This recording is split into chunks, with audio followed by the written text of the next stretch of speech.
ఏపీలో YCP government ఉన్నప్పుడు ప్రవేశపెట్టిన పథకాల పేర్లన్నిటిని కూడా ఇప్పుడు టీడీపీ గవర్నమెంట్ రాగానే ఆ పథకాల పేర్లన్నిటిని కూడా మార్చేసిందంట కదా! మరి ఏ పథకాల పేర్లు ఏ విధంగా మారాయి? మరి దాని గురించి ఏం చెప్తారు సార్ మీరు? యాహ్! మామూలుగా ప్రతి గవర్నమెంట్ వచ్చినప్పుడు పథకాల పేర్లు మార్చేయడం, లేకపోతే శిలాఫలకాల్లో మార్చేయడం, లేకపోతే వెబ్‌సైట్‌లు మార్చేయడం, లేకపోతే ఏదన్నా కిట్స్ ఇస్తుంటే వాటి పేర్లు మార్చేయడం. దీనికి బోలెడంత ప్రజాధనం వృధా యాక్చువల్‌గా. గతంలో జగన్ మార్చినప్పుడు విమర్శించిన తెలుగుదేశం, పవన్ కళ్యాణ్ వీళ్ళే మళ్ళీ ఇప్పుడు మారుస్తున్నారు. సో, ఇప్పుడు ఏపీ సాంఘిక సంక్షేమ శాఖ, సోషల్ వెల్ఫేర్ డిపార్ట్మెంటు ఒక జీవో ఇచ్చింది, ఆర్డినెన్స్.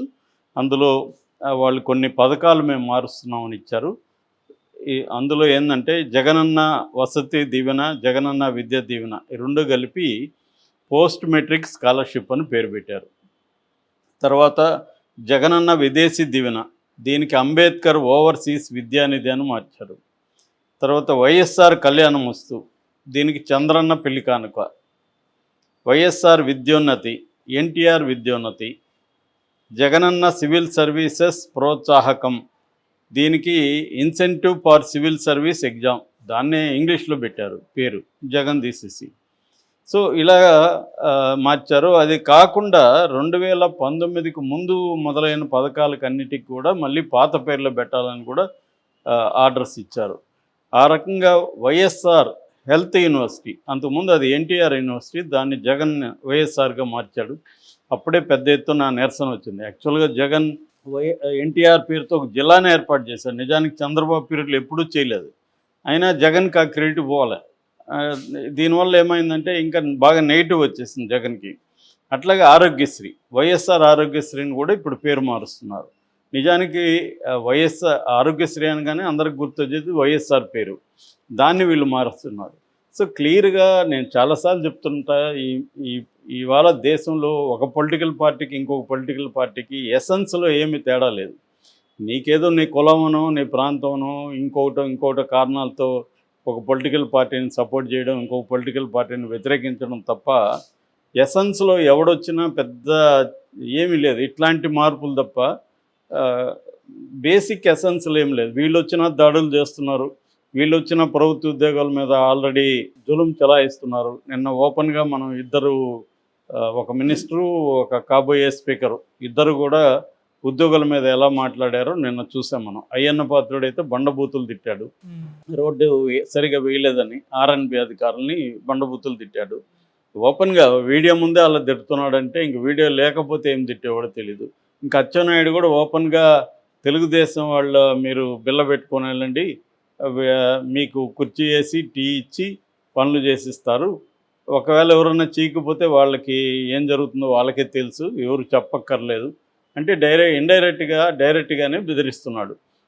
తెలుగుదేశం కార్యకర్తలకు పనులు చేయాలి మీరని. అంటే వేరే వాళ్ళకి చేయరా, వేరే వాళ్ళకి ప్రజలు కాదా?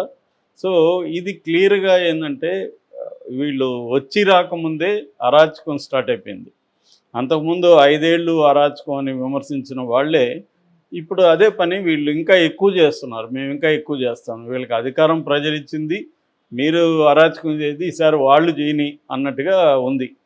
ఎందుకు ప్రతిసారి ఒకరే అరాచకం చేస్తే బాగుండదు, కొత్త వాళ్ళు ఈసారి మళ్ళీ వాళ్ళు చేయని 5 ఏళ్ళు అరాచకం, తర్వాత వాళ్ళని దిస్తాం మళ్ళీ మీరు చేద్దరు అరాచకం అన్నట్టు ఉంది తప్ప వీళ్ళు వచ్చి నిజానికి అనేక హామీలు ఇచ్చారు ప్రజలకు చేస్తామని, వాటి మీద ఫోకస్ చేద్దామనేది ఎవరికి లేదు.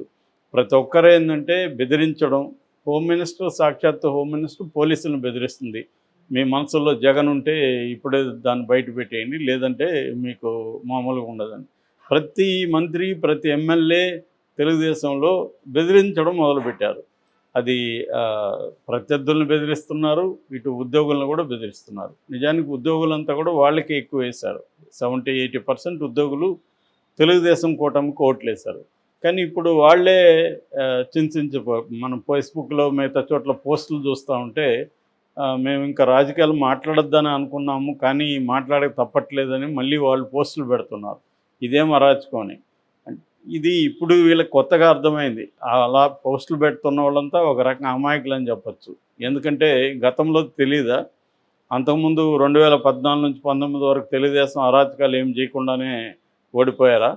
సో ఈ తెలుగుదేశం అయినా వైసీపీ అయినా అరాచకాలు చేయడం, పథకాలకు తమ పేర్లు పెట్టుకోవడం, తర్వాత తమ వాళ్ళని బాగా చూసుకోవడం, అవినీతి చేయడం, ఇది ప్రధానమైన టాస్క్ ఏ పార్టీకైనా. ఇంకేదో గెలవాలి కాబట్టి ప్రజలకు కొంత విధించాలి అన్నది తప్ప ఇక్కడ నిజంగా పీపుల్ సెంట్రిక్ పరిపాలన అనేది మనం అసలు మర్చిపోవాలి. సో ఏదన్నా విమర్శిస్తే వాళ్ళ మీద ముద్ర వేయడం, వీళ్ళని ఇప్పుడు తెలుగుదేశాన్ని విమర్శిస్తే వైసీపీ అనడం, వైసీపీని విమర్శిస్తే తెలుగుదేశం అనడం, వాళ్ళని అరెస్ట్ చేయడం. అందువల్ల ఏం జరుగుతుందంటే మొత్తం సమాజమే నిట్ట నిలువుగా చీలిపోయింది. సో తెలుగుదేశం ఏమి చేసినా, చంద్రబాబు ఏం చేసినా సపోర్ట్ చేసే ఒక వర్గం ఉంది. ఈ వర్గంలో ప్రజలు ఉన్నారు, ఇంటలెక్చువల్స్ ఉన్నారు, జర్నలిస్టులు ఉన్నారు, అందరూ ఉన్నారు. వీళ్ళు ఏంటంటే చంద్రబాబుని ఎట్టి పరిస్థితుల్లో విమర్శించరు, ఏమి చేసినా ఆయన్ని సపోర్ట్ చేస్తారు. ఆయన ఎవరు విమర్శించినా వాళ్ళ మీద కూడా దూకుడుగా వెళ్తారు. రివర్స్లో వైసీపీ జగన్ ఏమి చేసినా జగన్ని సపోర్ట్ చేస్తారు, జగన్ గ్రేట్ అంటారు, ప్రతి పనిని జగన్ని సపోర్ట్ చేస్తుంటారు. జగన్ విమర్శిస్తే తెలుగుదేశం వాళ్ళు వీడు పచ్చముఠ అని చెప్పి వీళ్ళ మీద దాడి చేస్తుంటారు. ఇలా సమాజం మొత్తంగా చీలిపోయింది. సో ఇంతకుముందు మీడియా ఎట్లా ఉండేదంటే అధికారంలో ఉన్న పార్టీకి మ్యాక్సిమం యాంటీగా ఉండేది మీడియా. ఎందుకంటే అధికారంలో ఉన్న పార్టీ తాము ఇచ్చిన హామీలు నెరవేర్చకపోయినా, తర్వాత ప్రజల మీద ఏమన్నా అరాచకాలు చేస్తున్నా, ప్రత్యర్థుల మీద చేస్తున్నా, అవినీతికి పాల్పడుతున్నా మీడియా దాన్ని హైలైట్ చేసేది, ప్రజల తరపున మీడియా నిలబడేది. అందుకనే వాచ్ డాగ్ అంటారు, watch dog for the society. కాపల కుక్కలాగా మీడియా పనిచేయాలి అనేది మీడియాకు ఉన్న రోల్. అందుకనే ఫోర్త్ పిల్లర్ ఆఫ్ డెమోక్రసీ అది. అంటే శాసన వ్యవస్థ, న్యాయ వ్యవస్థ, చట్ట వ్యవస్థ, దీని తర్వాత ఇదనమాట. ఇప్పుడు ఎలా అయిపోయిందంటే మీడియా కూడా నెట్టిన చీలిపోయింది. ఇక్కడైతే తెలుగుదేశం, వైసీపీ ఆంధ్రప్రదేశ్లో మధ్యలో ఉండేది వెరీ వెరీ ఇదైపోయింది. ఎవరన్నా మాట్లాడినా వాళ్ళ మీద ఒక ముద్ర వేసేయడం, ముద్ర వేసి ఇంకా అతను ఇండిపెండెంట్గా ఉండడానికి కుదరనట్టుగా మొత్తం ప్రచారం లేవనెత్తేయడం, నేను విమర్శిస్తుంటే. ఇది జరుగుతూ ఉంది ఆంధ్రప్రదేశ్లో. అందుకని ఇప్పుడు పథకాలు నిజానికి ఇప్పుడు మనం చదువుకున్నాం, చంద్రన్న కానుక, వైఎస్ఆర్ విద్యోన్నతి, ఎన్టీఆర్ విద్యోన్నతి. అంటే ఎవరు వస్తే వాళ్ళ పేర్లు పెట్టుకోవడం. అసలు వీళ్ళ పేర్లు ఎందుకు పెట్టుకుంటారు? ఈ పేర్లు పెట్టకుండా ఇప్పుడు జగన్ అవసరం లేదు, ఎన్టీఆర్ అవసరం లేదు, మామూలుగా విద్యోన్నతను ఎందుకు పెట్టచ్చు? లేదు మన స్వాతంత్రం నాటి వాళ్ళు ఉన్నారు, వాళ్ళ పేర్లు పెట్టచ్చు. ఇక్కడ కూడా ఒకటి మంచి పేరు అయితే పెట్టారు, అంబేద్కర్ ఓవర్సీస్ విద్య. ఇది ఎందుకంటే ఎస్సీలకి ఇచ్చేది కాబట్టి విదేశీ దీవెన అనే దాన్ని అంబేద్కర్ పెట్టడం సముచితం. అలాగా అంబేద్కర్ పేర్లు లేకపోతే మన రాష్ట్రంలో అనేక మంది గతంలో గురిజాడు కావచ్చు, లేకపోతే జాషువా కావచ్చు, తర్వాత మన స్వాతంత్ర సమరయోధులు చాలామంది ఉన్నారు. సో వాళ్ళ పేర్లు పెట్టుకోవచ్చు. అవి అలా కాకుండా లేదా జాతీయ నాయకులు గాంధీ పేరు పెట్టచ్చు, రచయితలు ఉన్నారు వాళ్ళ పేర్లు పెట్టచ్చు. ఇవేవి లేకుండా వీళ్ళ పేర్లు పెట్టుకోవడం, చంద్రన్నని ఈయన పెట్టుకోవడం, జగనన్నని ఆయన పెట్టుకోవడం, ఈ గోల ఎక్కువైపోయింది. ఇప్పుడు దీనివల్ల మన ట్యాక్స్ పేయర్స్ మనీ బోల్డ్ అంత వేస్ట్. ఇవన్నీ మార్చాలిగా, మళ్ళీ ప్రతి కిట్ మీద మార్చాలి, బుక్కుల మీద మార్చాలి, ప్రతి వస్తువు మీద మార్చాలి, ప్రతి బోర్డు మీద మార్చాలి, మొత్తం మార్చాలి. సేమ్ అదే పని ఇక్కడ చంద్రబాబు శిష్యుడు రేవంత్ రెడ్డి కూడా అదే పని చేస్తున్నాడు. సో ఈయన ఇక్కడ అందరి పేర్లు మార్చడం, ఆయన ఓపెన్గా అసెంబ్లీలో ప్రకటించాడు, కేసీఆర్ ముద్ర ఉండేదాన్ని నేను ప్రతిదీ తొలగిస్తాను.